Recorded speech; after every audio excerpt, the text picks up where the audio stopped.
శ్రీ సాయినాథాయ నమః.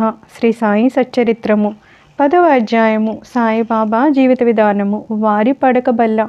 షిరిడీలో వారి నివాసము, వారి బోధలు, వారి అణుకువ, అతి సులభ మార్గము. సాయిబాబా జీవిత విధానము. ఎల్లప్పుడూ శ్రీ సాయిబాబాను భక్తి ప్రేమలతో జ్ఞప్తియందు ఉంచుకొనుము. ఏలన బాబా ఎల్లప్పుడూ తమ ఆత్మస్వరూపమునందే లీనమై సర్వులకు హితము చేయుట యందు నిమగ్నమై ఉండేవారు. వారి స్మరణయే జీవస్మరణ రూపమైన సంసారము అనేడు చిక్కుముడిని విప్పుతరుణోపాయము. ఇది అన్నింటికంటే అత్యంత శ్రేష్టము, సులభతరము అయిన సాధనము. దీనిలో వ్యయ ప్రయాసలు లేవు. కొద్ది శ్రమతో గొప్ప ఫలితాన్ని పొందవచ్చును. అందువలన ఇక ఆలస్యం చేయక మన దేహేంద్రియాలలో పటుత్వం ఉన్నంత వరకు ప్రతి నిమిషమును ఈ సాధనను అనుష్ఠించడానికి వెచ్చించవలేను. ఇతర దేవతలు అంతా ఉత్త భ్రమ. గురువు ఒకడే దేవుడు. సద్గురువు చరణాలను నమ్మి కొల్చినచో వారు మన అదృష్టాన్ని బాగు చేయగలరు. వారిని శ్రద్ధగా సేవించినచో సంసార బంధాల నుండి తప్పించుకొనగలము. న్యాయం మీమాంసాది షడ్దర్శనాలను చదువ పని లేదు. మన జీవితము అనే ఓడకు సద్గురువుని సరంగుగా చేసుకొనిచో కష్టాలు చింతలతో కూడిన సంసారము అనే సాగరాన్ని మనము సులభంగా దాటగలము. సముద్రాలు నదులు దాటునప్పుడు మనము ఓడ నడిపే వాని యందు నమ్మకము ఉంచినట్లు సంసారం అనే సాగరాన్ని దాటుటకు సద్గురువనే సరంగుపై పూర్తి నమ్మకంని ఉంచవలెను. భక్తుల యొక్క అంతరంగమున గల భక్తి ప్రేమలను బట్టి సద్గురువు వారికి జ్ఞానాన్ని, శాశ్వతానందాన్ని ప్రసాదించును. గత అధ్యాయంలో బాబా యొక్క భిక్షాటనమును, కొందరు భక్తుల అనుభవాలు మొదలగునవి చెప్పితిమి. ఈ అధ్యాయంలో బాబా ఎక్కడ నివసించను, ఎలాగున జీవించను, ఎట్లు శయనించెను అనేది, భక్తులకు ఎట్లు బోధించుచుండెను మొదలగునవి చెప్పుదుము. బాబా వారి శయనలీల. మొట్టమొదట బాబా ఎచట పడుకొండుచుండెనో ఎట్లు పడుకొంచుండదో చూచెదము.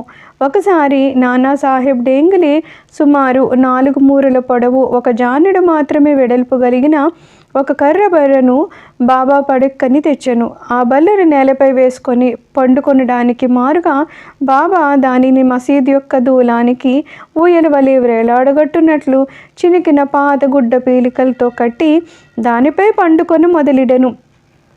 గుడ్డ పీలికలు పల్చనివి, ఏ మాత్రము బలమైనవి కావు. అవి ఆ కొయ్య బల్ల యొక్క బరువును మోయటయే గగనము. ఇంకా బాబా యొక్క బరువును కూడా కలిపి అవి ఎట్లు భరించుచుండెను అనున్నది ఆశ్చర్య వినోదాలకు హేతువయ్యింది. ఆ పాత గుడ్డ పీలికలు అంత బరువును మోయగలగడము నిజంగా బాబా లీలయే. బాబా ఈ బల్ల యొక్క 4 మూలల యందు 4 దీపపు ప్రమిదలను ఉంచి రాత్రి అంతయు దీపములు వెలుగుచుండిరి. ఇది ఏమి చిత్రము! బల్లపై ఆజానుబాహు అయిన బాబా పండుకొండమే స్థలము చాలనప్పుడు దీపములు పెట్టడానికి జాగా ఎక్కడిది? బాబా బల్లపైన పండుకొనిన ఆ దృశ్యాన్ని దేవతలు సహితము చూసి తీరవలసిందే. ఆ బల్లపైకి బాబా ఎట్లు ఎక్కుచుండెను, ఎట్లు దిగుచుండెను అనునవి అందరికీ ఆశ్చర్యం కలిగించుచుండేవి. అనేక మంది ఉత్సుకతతో బాబా బల్లపైకి ఎక్కుట దిగుట గమనించడానికై కనిపెట్టుకుని ఉండేవారు. కానీ బాబా ఎవరికి ఆ వైనము అంత తెలియనివ్వలేదు. ఆ వింత చూడ్డానికి జనులు గుంపులు గుంపులుగా గుమిగూడుటచే బాబా విసుగు చెంది ఒకనాడు ఆ బల్లను విరిచి పారవేచిరి. అష్టసిద్ధులు బాబా ఆధీనాలు. బాబా వానిని అపేక్షించలేదు. వాని కొరకనే అభ్యాసాలను చేయలేదు. వారి పరిపూర్ణులు గనుక సహజంగానే అవి వారికి సిద్ధించెను. బ్రహ్మము యొక్క సగుణావతారము. సాయిబాబా 3.5 మూరల మానవ దేహంతో కనిపించినను వారు సర్వహృదయాంతరస్తులు.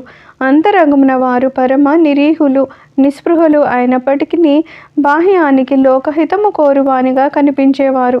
అంతరంగమున వారు మమకారరహితులైనప్పటికీ బాహ్య దృష్టికి మాత్రము తమ భక్తుల యోగక్షేమాల కొరకు ఎంతయో తాపత్రయపడుతున్న వారి వలె కనిపిస్తూ ఉండేవారు.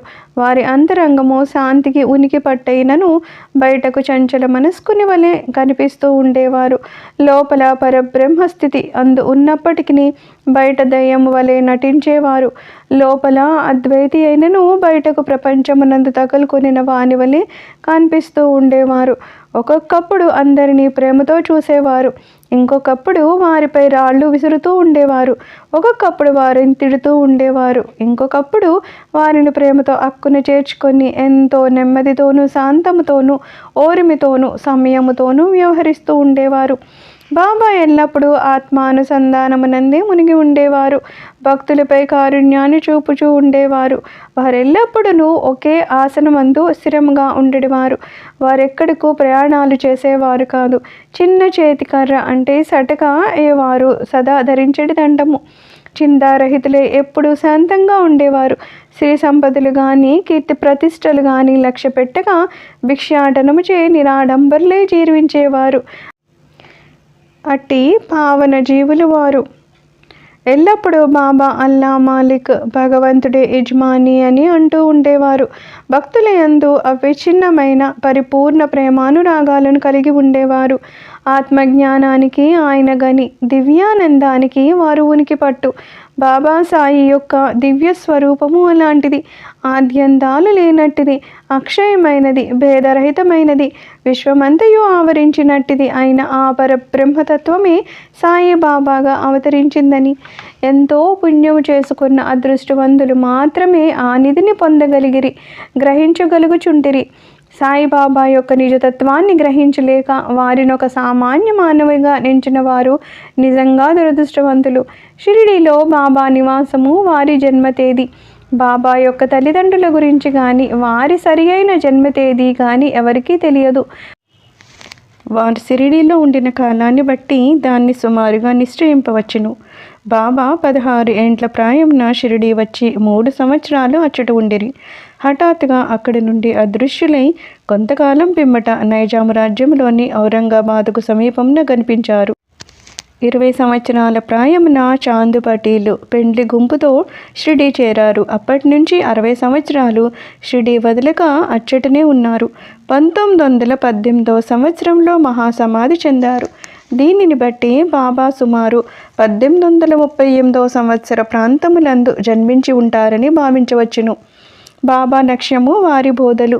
17వ శతాబ్దంలో రామదాస అను యోగి పుంగవుడు 1608 నుంచి 81 వరకు వర్ధిల్లెను. గోబ్రాహ్మణులను మహమ్మదీయుల నుండి రక్షించే లక్ష్యమును వారు చక్కగా నిర్వర్తించారు. వారు గతించిన 200 ఏళ్ల పిమ్మట హిందువులకు మహమ్మదీయులకు తిరిగి వైరం ప్రబలెను. వారి మధ్య సమైక్య భావమును నెలకొల్పడానికే సాయిబాబా అవతరించెను. ఎల్లప్పుడూ వారు చెప్పడి హితవు, హిందువుల దైవమైన శ్రీరాముడు, మహమ్మదీయుల దైవమైన రహీమును ఒక్కరే. వారిరువురి మధ్య ఏమీ భేదము లేదు. అట్లయినప్పుడు వారి భక్తులు వారిలో వారు కలహమాడడం ఎందులకు? ఓ అజ్ఞానులారా, చేతులు కలిపి 2 జాతులను కలిసిమెలిసి ఉండుడు, బుద్ధితో ప్రవర్తింపుడు, జాతి ఐకమత్యమును సమకూర్చుడు. వివాదం వల్ల కానీ ఘర్షణ వల్ల కానీ ప్రయోజనము లేదు. అందుచే వివాదాన్ని విడువును. ఇతరులతో పోటీ పడకూడదు. మీ యొక్క వృద్ధిని మేలును చూసుకొనుడు. భగవంతుడు మిమ్ము రక్షించును. యోగము, త్యాగము, తపస్సు, జ్ఞానము మోక్షానికి మార్గాలు. వీటిలో ఏదైనా అవలంబించి మోక్షాన్ని సంపాదించనిచో మీ జీవితం వ్యర్థము. ఎవరైనా మీకు కీడు చేసినచో ప్రత్యుపకారము చేయకుడు. ఇతరుల కొరకు మీరేమైనా చేయగలిగినచో ఎల్లప్పుడూ మేలు మాత్రమే చేయుడు. సంగ్రహంగా ఇది ఏ బాబా యొక్క ప్రబోధము. ఇది ఇహపర సాధనము. సాయిబాబా సద్గురువు. గురువులమని చెప్పుకొని తిరిగేవారు అనేకులు గలరు. వారు ఇంటింటికి తిరుగుతూ ఉన్నారు. వీణ చిరతలు చేతబట్టుకొని ఆధ్యాత్మిక ఆడంబరము చాటెదరు. శిష్యుల చెవులలో మంత్రాలను ఊది వారి నుండి ధనము లాగెదు. పవిత్ర మార్గమును మతమును బోధించదమని చెప్పెదరు. కానీ మతము అనగానేమో వారికే తెలియదు. స్వయంగా వారపవిత్రులు. సాయిబాబా తన గొప్పతనము ఎన్నడూ ప్రదర్శించవలని అని అనుకోలేదు. వారికి దేహాభిమానము ఏమాత్రమూ లేకుండెను. కానీ భక్తుల యందు మిక్కిలి ప్రేమ మాత్రము ఉండేటిది. నియత గురువులని అనియత గురువులు అని. గురువులు 2 విధాలు. నియత గురువులు అనగా నియమింపబడిన వారు అని. అనియత గురువులు అనగా సమయానుకూలంగా వచ్చి ఏదైనా సలహాలు ఇచ్చి మన అంతరంగమున ఉన్న సుగుణమును వృద్ధి చేసి మోక్ష మార్గము త్రొక్కున్నట్లు చేసేవారు. నేత గురువుల సహవాసము నీవు నేను అనే ద్వంద్వభావాన్ని పోగొట్టి అంతరగమును యోగమును ప్రతిష్ఠించి తత్వమసి అగునట్లు చేయును. సర్వవిధాన ప్రపంచ జ్ఞానాన్ని బోధించు గురువులు అనేకులు గలరు. కానీ మననెవరైతే సహజస్థితి యందు నిలిచినట్లు చేసి మనలను ప్రపంచపుటునికి అతీతంగా తీసుకొని పోయేదరో వారే సద్గురువులు. సాయిబాబా అట్టి సద్గురువు. వారి మహిమ వర్ణనాతీతము. ఎవరైనా వారిని దర్శించినచో బాబా వారి యొక్క భూత భవిష్యత్తు వర్తమానాలన్నింటినీ చెప్పువారు. ప్రతి జీవి యందు బాబా దైవత్వాన్ని చూసేవారు. స్నేహితులు విరోధులు వారికి సమానులే. నిరభిమానము సమత్వము వారిలో మూర్తిభవించేవి. వారు దుర్మార్గుల అవసరాలను కూడా తీర్చెడివారు. కలిమిలేములు వారికి సమానము. మానవ దేహంతో సంచరించినప్పటికీ వారికి గృహదేహాదుల యందు అభిమానము లేకుండెను. శరీరదారుల వలె కనిపించిన వారును నిజానికి నిస్శరీరులు, జీవన్ముక్తులు. బాబాను భగవాన్ని వలె పూజించిన షిరిడీ ప్రజలు పుణ్యాత్ములు. ఏది తినుచున్నను త్రాగుచున్నను తమ దొడ్లలోనో పొలములలోనో పనిచేసుకుంటూ కూడా వారు ఎల్లప్పుడూ సాయిని జ్ఞప్తి ఎందుంచుకొని సాయి మహిమను కీర్తిస్తూ ఉండేవారు. సాయి తప్ప ఇంకొక దైవమును వారు ఎరిగి ఉండలేదు. షిరిడీ స్త్రీల ప్రేమను, భక్తిని, దాని మాధుర్యాన్ని వర్ణించడానికి మాటలు చాలవు. వారు పామరులు అయినప్పటికీ వారికున్న స్వల్ప భాషా జ్ఞానముతోనే ప్రేమతో బాబాపై పాటలను కూర్చుకొని పాడుకుంటూ ఉండేవారు. వారికి అక్షర జ్ఞానము శూన్యమైనప్పటికీ వారి పాటల్లో నిజమైన కవిత్వము కానవచ్చును. యథార్థమైన కవిత్వము పాండిత్యం వల్ల రాదు. అది అసలైన ప్రేమ వల్లనే వెలువడుతుంది. కవిత్వము స్వచ్ఛమైన ప్రేమ భావము నుండి వెలువడుతుంది. అటువంటి సిసలైన కవిత్వాన్ని విభుదులైన శ్రోతలు ఆస్వాదించగలరు. ఈ పల్లె పదాలు అన్నీ సేకరింపబడినవి. సాయి అనుగ్రహం ఉంటే ఏ భక్తుడైనా వీనిని శ్రీ సాయి లీలా పత్రికలోనో లేదా పుస్తక రూపంలోనో ప్రకటించిన ఎంతయో బాగుండును. బాబా వారి అణుకువ. భగవంతునికి 6 లక్షణాలు కలవు. 1 కీర్తి, 2 ధనము, 3 అభిమానము లేకుండుట, 4 జ్ఞానము, 5 మహిమ, 6 ఔదార్యము. ఈ గుణములన్నీ బాబాలో ఉండెను. భక్తుల కొరకు మానవ రూపమున అవతరించిన భగవతత్వమే సాయిబాబా. వారి కరుణ, అనుగ్రహము అద్భుతాలు. వారి కరుణతో భక్తులను తమ వద్దకు చేర్చుకొనకుండిన వారి మహత్యాన్ని తెలుసుకొనగల శక్తి ఎవరికి కలదు? భక్తుల కొరకు బాబా నోట వెలువడిన పలుకులు పలుకుటకు సరస్వతీదేవి కూడా వెరుగు చెందును. ఒక ఉదాహరణ. బాబా మిక్కిలి అనుకువతో ఇట్ల నిడివారు: బానిసలకు బానిసనగు నేను మీకు రుణగ్రస్తుడను.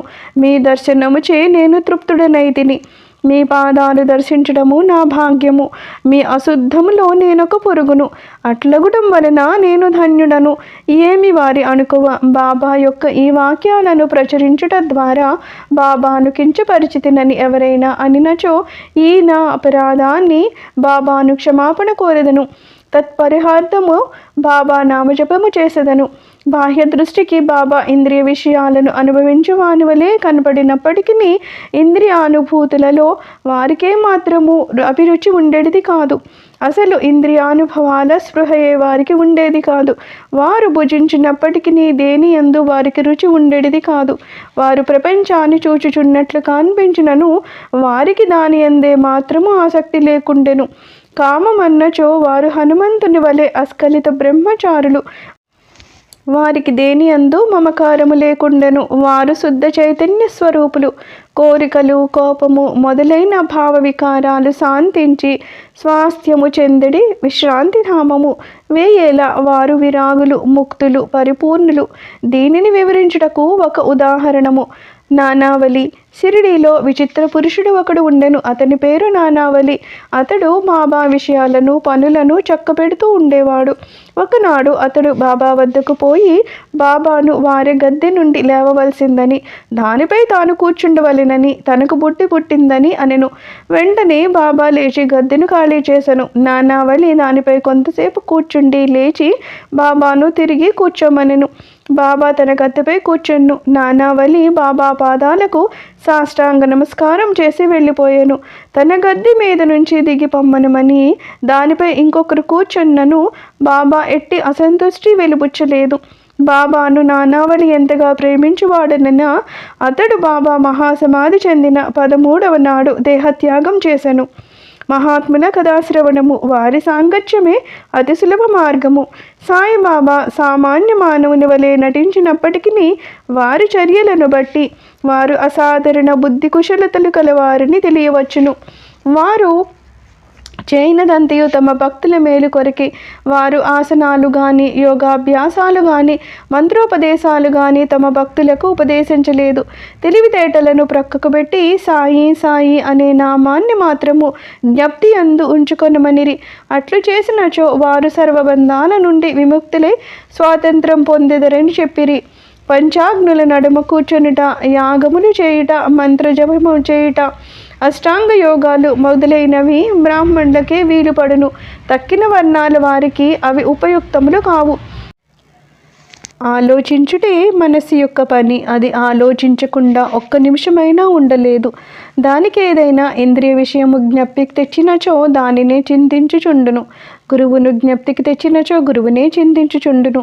మీరు సాయిబాబా యొక్క గొప్పతనాన్ని, వైభవాన్ని శ్రద్ధగా వింటిరి. ఇదియే వారిని జ్ఞప్తి అందించుకోవడానికి సహజమైన మార్గము. ఇదియే వారి పూజయు కీర్తనయు. మహాత్ముల కథలను వినడం పైన చెప్పిన ఇతర సాధనాల వలె కష్టమైంది కాదు. ఇది మిక్కిలి సులభ సాధ్యమైంది. వారి కథలు సంసారమునందుగల భయములు అన్నింటినీ పారద్రోలి పారమార్థిక మార్గమునకు తీసుకొని పోవును. కావున మహాత్ముల చరిత్రలను శ్రవణను చేయుడు, వానినే మననం చేయుడు, వానిలోని సారాంశాన్ని జీర్ణించుకొనుడు. ఇంత మాత్రము చేసినచో బ్రాహ్మణులే కాక స్త్రీ, శూద్రాది అన్ని వర్ణాల వారు కూడా పవిత్రులగుదురు. ప్రాపంచిక బాధ్యతలందు తగులుకొని ఉన్నను మీ మనస్సును సాయిబాబాకి అర్పింపుడు. వారి కథలు వినుడు, వారు తప్పక మనలను అనుగ్రహించగలరు. ఇది మిక్కిలి సులభోపాయము. అయినచో మరి దీనిని ఎందుకు అందరూ అవలంబించుకున్నారు అని అడగవచ్చును. కారణము ఏమనా భగవంతుని కృపా కటాక్షము లేని ఎడల మహాత్ముల చరిత్రలను వినుటకు కూడా మనస్సు అంగీకరించదు. భగవంతుని చేతనే సర్వము నిరాటంకము సుగమము అగును. మహాత్ముల కథలు వినుట అనగా వారి సాంగత్యం చేయడమే. మహాత్ముల సాంగత్యము చే కలుగు ప్రాముఖ్యత చాలా గొప్పది. అది మన అహంకారాన్ని, దేహాభిమానాన్ని నశింపజేయును. చావు పుట్టుకలనే బంధాలను కూడా నశింపజేయును. హృదయ గ్రంథులను తెగగొట్టును. తుదకు శుద్ధ చైతన్య స్వరూపుడైన భగవంతుని సాన్నిధ్యానికి తీసుకొని పోవును. విషయం వ్యామోహాలయందు మనకి గల అభిమానాన్ని తగ్గించి ప్రాపంచిక కష్ట సుఖాల నుండి విరక్తి కలుగజేసి పారమార్థిక మార్గమును నడుపును. మీకు భగవన్ నామస్మరణము, పూజ, భక్తి వంటి ఇతర సాధనాలు ఏవియూ లేకపోయినను కేవలము హృదయపూర్వకంగా మహాత్ములను ఆశ్రయించినచో చాలును. వారు మనలను భవసాగరము నుండి తరింపచేయుదురు. మహాత్ములు అందుకొరకే అవతరించెదరు. ప్రపంచ పాపాలను తొలగచేయునట్టి గంగా, గోదావరి, కృష్ణ, కావేరి మున్నగు పవిత్ర నదులు కూడా మహాత్ములు వచ్చి తమ నీటిలో స్నానము చేసి తమను పావనం చేయవలెనని వాంఛించుచుందురు. మహాత్ముల మహిమ అలాంటిది. మన పూర్వజన్మ సుకృతముచే మనకు సాయిబాబా పాదాలను ఆశ్రయించు భాగ్యము లభించినది. మసీదు గోడకు ఆనుకొని ఊది మహాప్రసాదాన్ని తన భక్తుల యోగక్షేమాలకై పంచిపెట్టు సుందర స్వరూపుడును, ఈ ప్రపంచము యొక్క అభావమును చింతించుమాడును, సదా పూర్ణానందములో మునిగి ఉండువాడు అయిన సాయి పాదాలకు సాష్టాంగ నమస్కారాలు చేస్తూ ఈ అధ్యాయాన్ని ముగించదము. 10వ అధ్యాయము సంపూర్ణము. సద్గురు శ్రీ సాయినాథార్పణమస్తు. శుభం భవతు.